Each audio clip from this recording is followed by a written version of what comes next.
This is a versus battle that we all pretty much know the outcome to. I mean, Kenjaku himself basically admits the entire series that Gojo is just too strong for him to handle. But surprisingly enough, I was actually recommended to do this video enough times that today I'll do it. And don't worry, I won't make this boring and say something like, oh, Gojo just purples and wins, goodbye. No, even though this fight is one-sided, I will still be fair to both fighters, and I will actually break down all of Kenjaku's abilities and how they would interact against someone like Gojo. And I will even cover what would happen if the two were to get in a domain clash. Because yeah, sure, we know Gojo would win, but how would the fight actually go? How would they go back and forth with each other, and in what way would the fight ultimately end? So yeah, we're gonna make this interesting, but let's get to it.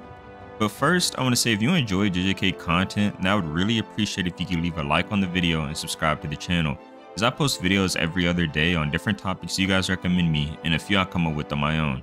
Now let's get into the video. So first off, we should cover all of Kenjaku's main abilities and how they would interact with Gojo. Starting off, we know he has Curse Spirit Manipulation, a technique that he gained from taking over the body of Suguru Geto. And there are some different attacks that Kenjaku can do with Curse Manipulation that Geto couldn't, or at least we don't know if Geto could do these attacks. And one of these attacks are Mini Uzumaki. If we look back at Kenjaku's fight with Yuki, you can sort of get a sense for what a Mini Uzumaki is. If you remember when Yuta fought Geto in Volume 0, the big blast that Geto used was a maximum Uzumaki, but it just looks like a Mini Uzumaki is just a small compression of cursed spirits into a blast. So it's not like a huge blast, but more so a compressed small blast that's meant to deal like good damage. And we see that it probably doesn't take that much curse energy to use, or at least a lot for that matter. And the reason I say this is because Kenjaku was able to use 2 Mini Uzumakis after he had gone through not only using a domain expansion, but also using reverse curse technique, and had been fighting for like the past 4 or 5 chapters. So even after doing all of this, he was still able to use 2 Mini Uzumakis, so I doubt they use that much curse energy to use. And it also looks like they do good damage, and the reason I say this is because it literally blows a hole through Yuki's stomach, and then the other Mini Uzumaki like chars her face. Now, to be fair to Yuki, she was weakened when this blast hit her, so you know, maybe she would have been able to tank it, or maybe it would have done less damage if she was, you know, had more health. But at the time we saw it against a weakened Yuki, it literally went right through her stomach. So Mini Uzumaki looks like it doesn't take that much curse energy, but it's also very powerful, which is good. Another thing that people don't know is that Kenjaku is extremely gifted when it comes to physical fighting. In a Q&A, there's actually a question that was asked saying, among Gojo, Megami, Maki, Mai, Naobito, Naoya, Toji, and some others, what is the strength ranking with no curse energy and hand-to-hand combat with no weapons?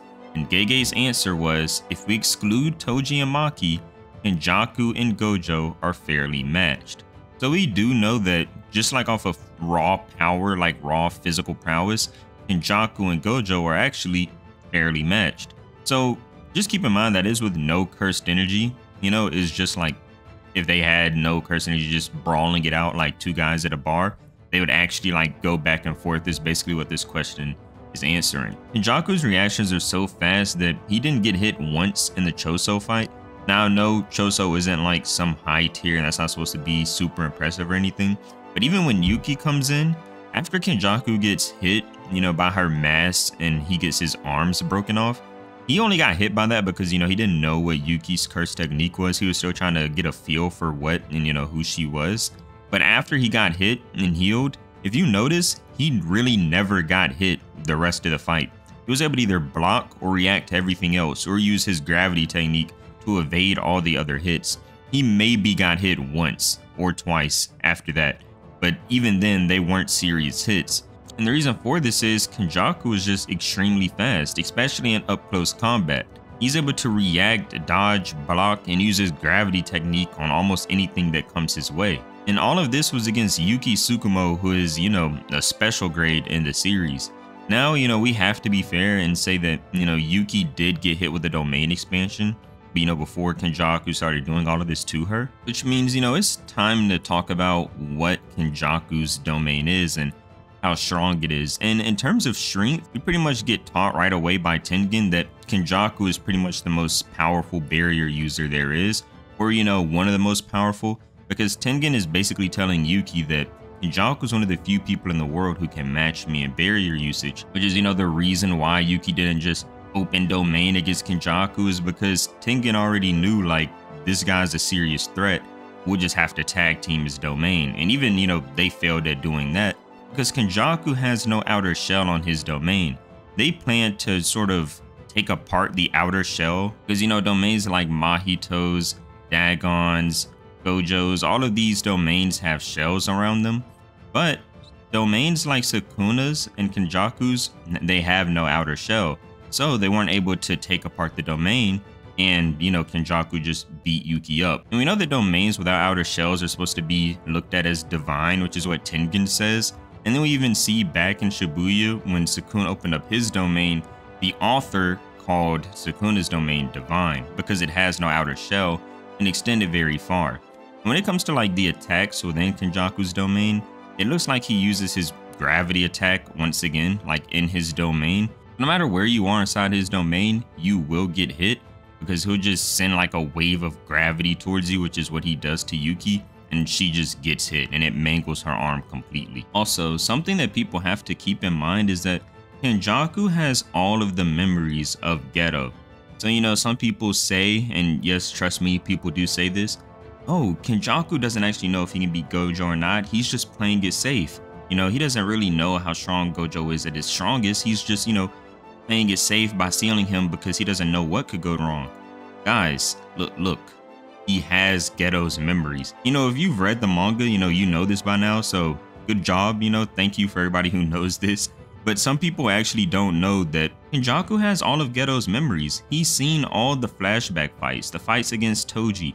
He's seen the Volume 0 fights. He's seen literally everything that Geto saw since him and Gojo were friends in high school.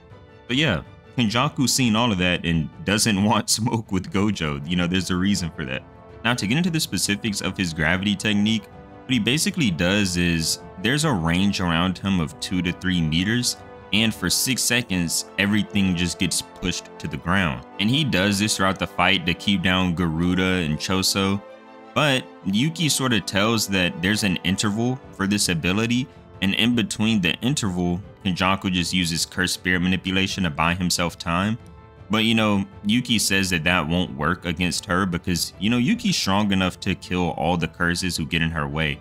And that would be the same, you know, in the fight against Gojo. So even if Kenjaku is using this gravity technique, say if by some miracle Gojo does get hit, in this cooldown interval, Gojo should just be strong enough to beat all the curses the same way Yuki is. Because to be honest, the high level curse spirits should not be a problem for any special grade sorcerer like Yuki or Gojo.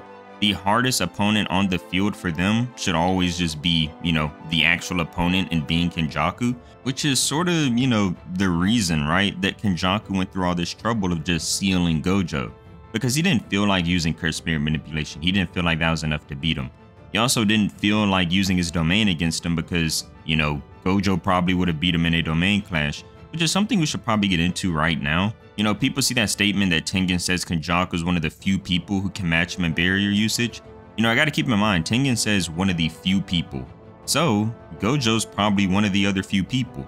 And the reason I say that is, if Gojo wasn't up there in that group of few people, then Gojo wouldn't be a problem for Kenjaku to just go open up his domain against him and beat him up. But the simple fact that Kenjaku knows he can't just go beat Gojo in a domain clash probably means that Gojo is a part of the few people that are also in that high level when it comes to domain usage. And one more thing I do want to make sure you guys remember is that Kenjaku does have an insane amount of curse energy. You know, either that or his attacks literally take no curse energy to use. The reason I say this is because he was able to use reverse curse technique to heal from the hits with Yuki. He's able to fight Choso before he even fought Yuki. He's able to use his gravity technique multiple times. Then he opened up a domain against Yuki. Then he kept fighting Yuki some more. Then he used his gravity technique some more. And then he was also able to use 2 more mini Uzumakis to finish off Yuki. And that's not even it. Remember at the end of the fight with Yuki, when she tried to, use a black hole to take everything out? Kenjaku was at the middle of this black hole with Yuki, but then he was able to use his anti-gravity technique to negate the black hole and live. And then at the end of it, he just brushed it off. We see him just wipe off his hands and was like, phew, got out of that one. Like, I mean, this guy, no matter what you say about Kenjaku, you have to say this: the guy has a lot of curse energy. So just to make sure everything was covered, we know that Gojo and Kenjaku are equal when it comes to hand-to-hand combat with no curse energy. We also know that Kenjaku has one of the most powerful barrier techniques in the world, that including domains. And we know that Kenjaku has an insane amount of curse energy. He can also use reverse curse technique, and he has gravity and anti-gravity techniques. So, with all of that being said, let's get into why Gojo just beats him up and negates every single thing that I just talked about for Kenjaku. So starting off with Gojo, we know that he's sort of a troll, right? Unless he deems the fight like super serious. Like we saw when he was fighting against Jogo, he was like messing around. He even brought Yuji there so he could teach him some things. But Gojo does use like one of his main attacks against Jogo, that being red. Now, when it comes to Kenjaku, I actually think that Kenjaku will be able to tank red.